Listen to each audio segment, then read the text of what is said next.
Hey everyone, welcome back to Fluent English Pod, where we help you train your mind to think in English and speak fluently. I'm Dave with our co-host Emma.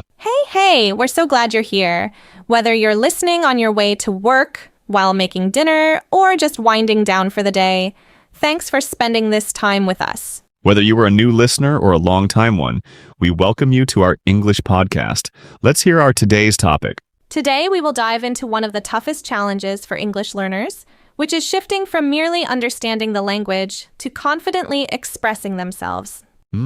Absolutely. It's such a common hurdle. Many learners can read, listen, and even write pretty well, but when it comes to speaking, it feels like their brain hits a speed bump. Totally. So let's unpack that today. Why do you think speaking feels so much harder than, say, listening or reading? Well, think of it like learning to ride a bike. You can watch someone else do it, read all the instructions, and even understand the theory behind balancing. But until you actually get on the bike, wobble a bit, and start pedaling, you're not really learning. It's the same with speaking English. It's an active skill. You can't just passively absorb information. You have to produce it in real time, and that requires a whole different set of mental muscles. That's such a great comparison. And you're absolutely right. Speaking is a skill that demands practice, just like riding a bike. But here's the thing. Many learners fall into what I call the perfection trap. They're so worried about saying everything perfectly that they end up not speaking at all. It's like being too scared to get on the bike because you might fall. Exactly. And the fear of making mistakes can be so paralyzing. But here's the truth. Mistakes are essential to learning. They're not failures, they're feedback. Every mistake is like a little signpost pointing you toward what you need to work on. If you're not making mistakes, you're probably not pushing yourself hard enough. Love that perspective. Mistakes are just part of the process. Think about it. When you were a kid learning your first language, did you get everything right the first time? Of course not. You probably said things like, I go to the park, instead of, I went to the park. But no one scolded you for it. They gently corrected you, and over time, you got it right. The same principle applies to learning English as an adult. Exactly. Mistakes are how we learn. They're proof that you're trying, that you're stepping out of your comfort zone. And that's where real growth happens. So instead of fearing mistakes, we need to reframe them as opportunities to improve. Every time you make a mistake, it's a chance to learn something new. Absolutely. And here's a practical tip for shifting your mindset. Start small.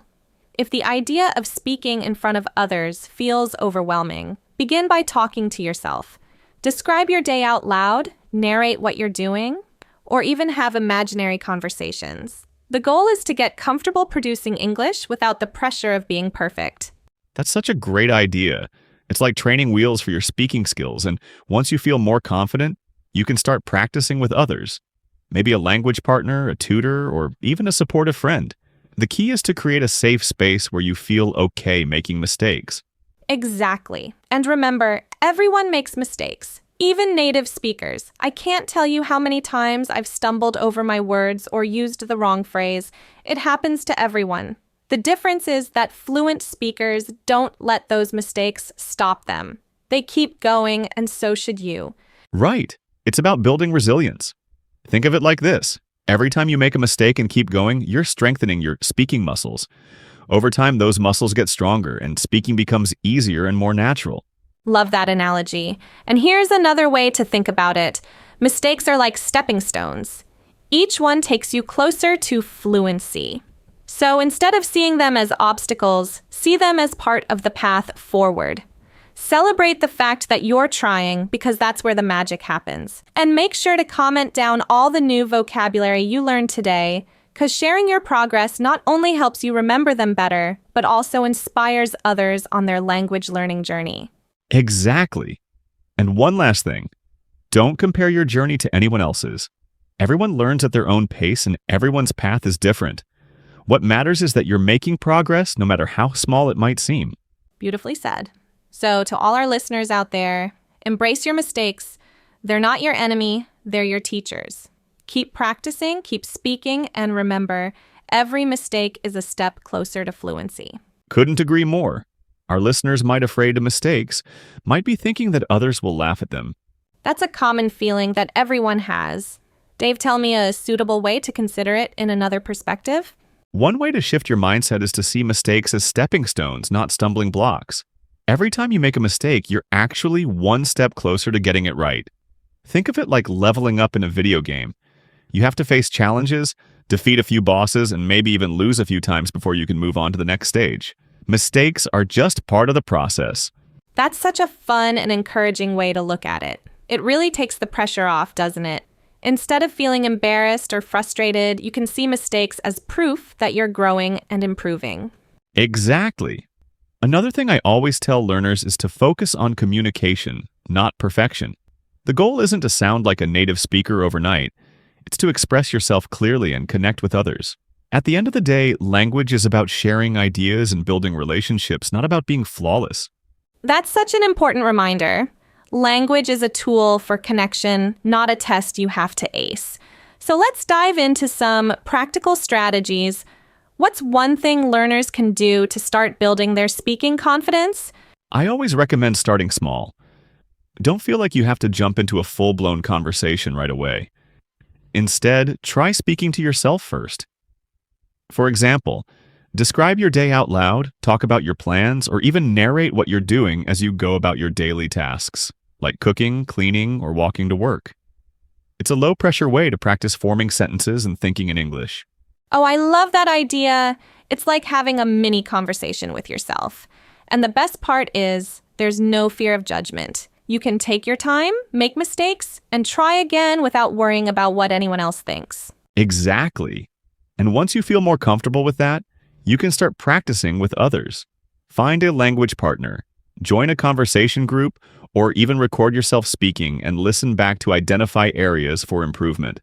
Recording yourself is especially helpful because it lets you hear your pronunciation, pacing, and intonation from an outside perspective. That's such a great progression, from speaking to yourself, to recording, to practicing with others. And you know what? I think a lot of learners underestimate the power of repetition. Repeating phrases, sentences, or even entire conversations can really help solidify those language patterns in your brain. Absolutely. Repetition builds fluency. It's like rehearsing for a play. The more you practice your lines, the more natural they'll sound when it's showtime. For example, if you're preparing for a job interview in English, practice answering common questions over and over until you feel confident. Or if you're traveling, practice ordering food or asking for directions until it feels effortless. Perfect analogy. Now let's talk about another common challenge, vocabulary. A lot of learners feel like they don't have enough words to express themselves. What's your advice for building a stronger vocabulary? I'd say focus on learning useful vocabulary. Instead of memorizing random words from a dictionary, think about the situations you're most likely to encounter and learn the words and phrases you'll need for those. For example, if you're learning English for work, focus on industry-specific terms and common workplace expressions. If you're learning for travel, prioritize phrases like, "Where is the nearest bus stop?" Or, "Can I have the menu, please?" That's such a practical approach. It's like building a toolkit for specific tasks. And don't forget to practice using those words in sentences. It's one thing to know a word, but it's another to use it naturally in conversation. Exactly. And speaking of conversation, let's not forget about the importance of listening. Active listening is a huge part of speaking well. When you listen to native speakers, whether it's through podcasts, movies, or real-life conversations, you pick up on pronunciation, intonation, and even cultural nuances. Plus, it gives you a sense of how sentences are structured and how ideas flow naturally. That's such a great point. Listening and speaking go hand in hand. For example, if you're watching a TV show, try shadowing the characters. Repeat what they say right after they say it. It's a great way to practice pronunciation and rhythm. Love that idea. So, what's one piece of advice you'd give to learners who are struggling to speak English confidently? I'd say this: be patient with yourself. Fluency doesn't happen overnight, but every word you speak, every sentence you form, is a step forward. Celebrate the small wins, like successfully ordering coffee in English or having a short conversation with a colleague. Those little victories add up over time. Couldn't agree more. And remember, you're not alone on this journey. Millions of people around the world are learning English, facing the same challenges as you, and celebrating the same milestones. Keep practicing, keep making mistakes, and most importantly, keep speaking. One more technique is called shadowing. It's incredibly effective for building fluency and confidence. Shadowing? I've heard the term before, but I'm not entirely sure how it works. Can you break it down for me? Absolutely. The idea is simple but really effective. You listen to a native speaker. It could be from a podcast, an audiobook, or even a scene from a movie, and you try to repeat what they're saying almost at the same time. It's like being their echo. You're not just copying their words, you're trying to match their pronunciation, their tone, their rhythm, everything that makes their speech sound natural. So it's like a full-on vocal workout for your English skills. You're not just passively listening or repeating words mechanically. You're actively trying to mirror how they sound, how they emphasize certain words, and how they string sentences together. Is that right? Exactly. It's one of the best ways to get comfortable with the natural flow of English. You start to internalize the rhythm, the pauses, and even the little nuances that make native speakers sound the way they do. Plus, it's a great way to pick up new vocabulary and phrases in context, which makes them easier to remember and use later. That sounds really engaging. So, if I wanted to try this, I could just play my favorite English podcast or TV show and try to speak along with the host or characters? Precisely. It's like having a conversation partner, even if it's just a recording. The beauty of shadowing is that it's flexible. You can do it anytime, anywhere. Just grab your earbuds, pick a clip, and start shadowing. It's a great way to turn passive listening into active practice. I love that. It sounds like such a practical and accessible way to practice. Do you have any tips to make shadowing more effective, especially for someone just starting out? Definitely. First, start small. Don't feel like you have to shadow an entire episode or movie right away. That can be overwhelming. Instead, pick a short clip, maybe 30 seconds to a minute long, and focus on that. Once you feel comfortable with that segment, you can gradually move on to longer ones. It's all about building up your confidence and skills step by step. Got it. Start small and build up over time. That makes sense. What else can I do to get the most out of shadowing? Another tip is to pay close attention to the details. Don't just repeat the words. Really focus on how the speaker pronounces them, where they place the stress, and how their tone rises and falls. For example, in English, the way you say a sentence can completely change its meaning. If you say, "I didn't say that" with the stress on I, it means someone else said it. But if you stress say, it means you did something else, like maybe you wrote it. Those little details matter. That's such a good point. It's not just about the words themselves, but how you deliver them. So, shadowing helps you pick up on those subtleties that make your speech sound more natural. Exactly. And here's another tip. Choose material that interests you. If you love cooking, shadow a cooking show. If you're into tech, find a tech podcast. When you're engaged with the content, you're more likely to stick with it and enjoy the process. Plus, you'll learn vocabulary and phrases that are relevant to your interests, which makes it easier to use them in real-life conversations. That's such a great suggestion. It makes the practice feel less like work and more like something you genuinely enjoy. And I imagine that over time, shadowing can really help you develop a more natural accent and rhythm. Absolutely. It's like training your ears and your mouth to work together in harmony. And the more you practice, the more automatic it becomes. You'll start to notice that you're not just mimicking anymore, you're internalizing the patterns of English speech. And that's when you really start to sound fluent. This is such a powerful technique. I can't wait to give it a try. Thanks for breaking it down so clearly, Emma. You're welcome, Dave. Remember, the key is consistency. Even just 10 to 15 minutes of shadowing a day can make a big difference over time. Now, let's transition to the latter part of our podcast. We hope you're excited to dive into the theory of syllable stress. But before we begin, take a moment to pause the video and share in the comments all the new words you learned today. We'd love to hear from you. Remember to pay close attention to the details. Notice how the speaker stresses certain words, how their tone rises and falls, and how they link words together. It's not just about repeating the words. It's about capturing the music of their speech. That makes sense. The more you focus on those nuances, the more natural your own speaking will sound. Exactly. And don't be afraid to replay the same segment multiple times. Repetition is key to mastering those subtle details. This shadowing technique sounds like a game changer.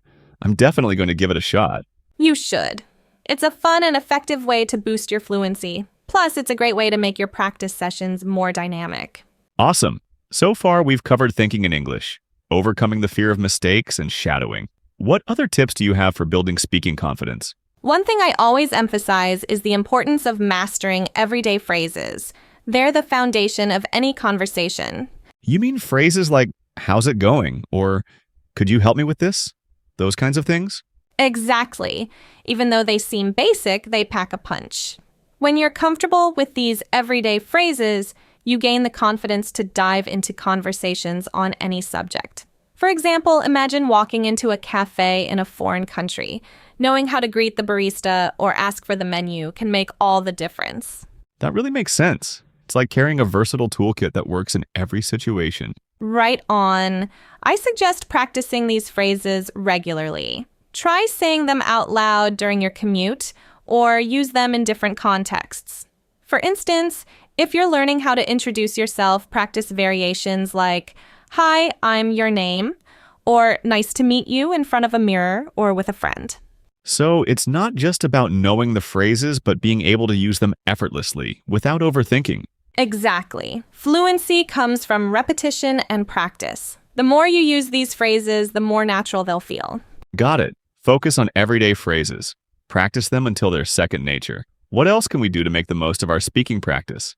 Another great technique is recording yourself speaking. It's like having a mini language coach available anytime. You mean like using my phone? I often record myself talking about my day, but I usually just vent. Yes, but next time, try recording yourself speaking English on a specific topic. For example, you could record a short explanation of your favorite hobby or read a news article aloud.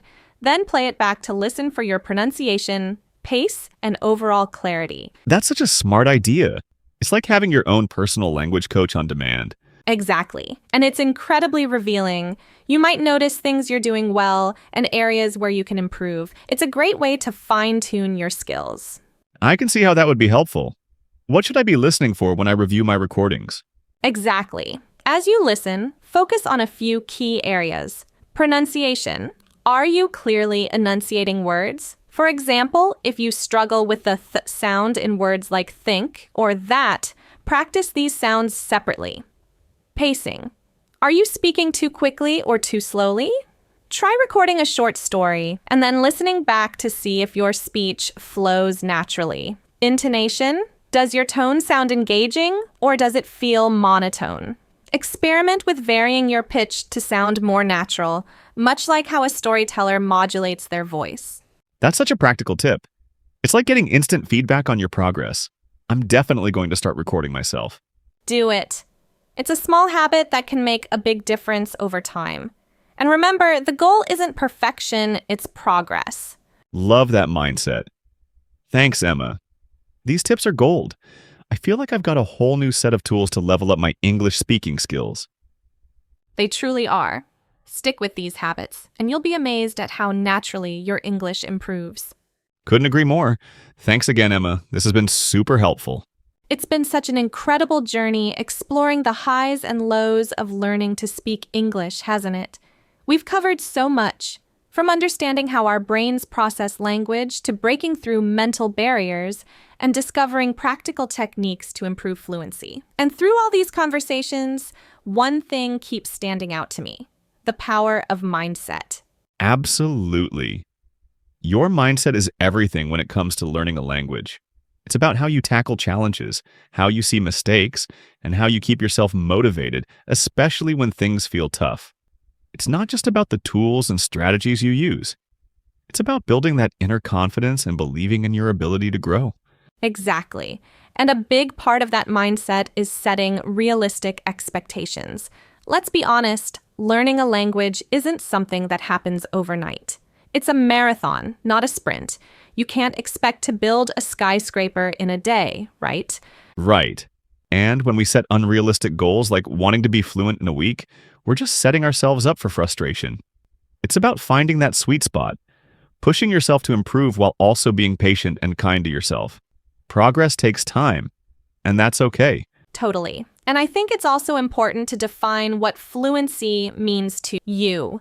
Fluency isn't about speaking perfectly or sounding like a native speaker. It's about being able to communicate effectively and confidently in the situations that matter to you. So it's about setting personal goals that align with why you're learning English in the first place.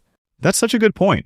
If you're learning English to travel, your fluency goals might be about ordering food, asking for directions, or having simple conversations. But if you're aiming to work in an English-speaking environment, your goals might be much higher. It's all about tailoring your approach to your own needs and dreams. Exactly. And one of the best ways to keep a growth mindset is to focus on the small wins, those little moments of progress that keep you motivated.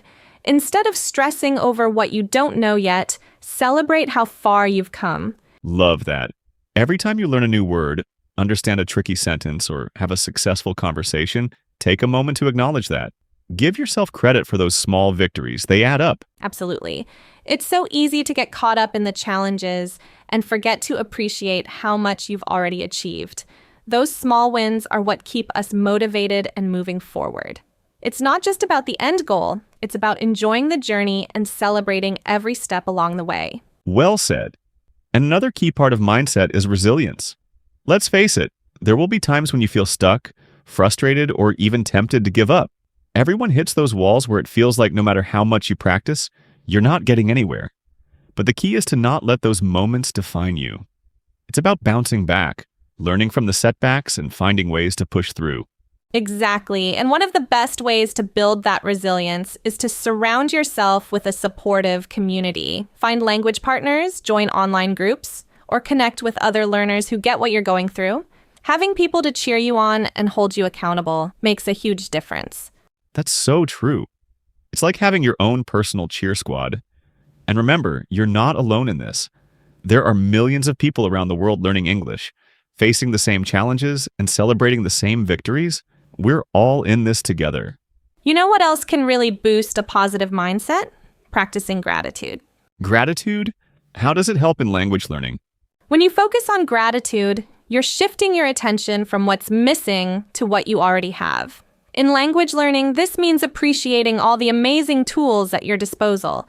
For example, think about the wealth of resources available online. Apps that let you practice vocabulary, video lessons that break down complex grammar, and podcasts like ours that make learning engaging. Even if you're just beginning, you can be thankful for the chance to learn a new language, explore different cultures, and broaden your perspective. That's a really inspiring perspective. It's like saying, instead of stressing over mistakes, we should celebrate our progress. Even small steps like finally mastering a tricky pronunciation or understanding a popular idiom are wins to be grateful for. Exactly. When you appreciate these moments, you start to see language learning as a rewarding journey rather than a daunting task. Imagine you're on a hike. Every step you take, every view you enjoy, contributes to the overall adventure. Similarly, every new word, every bit of grammar you grasp is a milestone worth celebrating. I love that analogy. It really puts things into perspective. By focusing on the positive aspects like the progress you make every day, you'll feel more motivated to keep pushing forward, even on days when it seems like nothing's clicking. Right. And it's not just about individual effort. Being grateful also means recognizing the support of your community. Think about the encouraging comments on your language forum, the helpful corrections from a study buddy, or even a kind word from your teacher. These interactions can make a huge difference. For example, if you post a recording of your speaking practice online and someone gives you constructive feedback, take a moment to appreciate that guidance. That really emphasizes the importance of community in language learning. When we celebrate both our personal progress and the support we receive from others, it creates a more positive and sustainable learning environment. Absolutely. Today's conversation has been truly uplifting. We've talked about practical strategies like using everyday phrases and recording your speaking sessions, and we've also dived into the power of mindset, especially how gratitude can change the way you approach learning. We hope that you, our listeners, are feeling motivated and ready to take your English skills to new heights. That's right. And remember, learning English is a journey that can be mastered with regular practice, persistence, and the right attitude. Don't be afraid to make mistakes. Each one is an opportunity to learn something new. Celebrate your victories no matter how small, and keep pushing forward. And as we wrap up, we want you to know that we're here to support you every step of the way. If you enjoyed today's discussion, please subscribe to our channel for more tips, strategies, and inspiration. And before you go, we'd love to hear from you. Please comment below with all the new words you learned today. Sharing your progress not only helps you remember them better, but also inspires others on their language learning journey. Until next time, keep practicing, stay positive, and happy learning. Happy learning, everyone.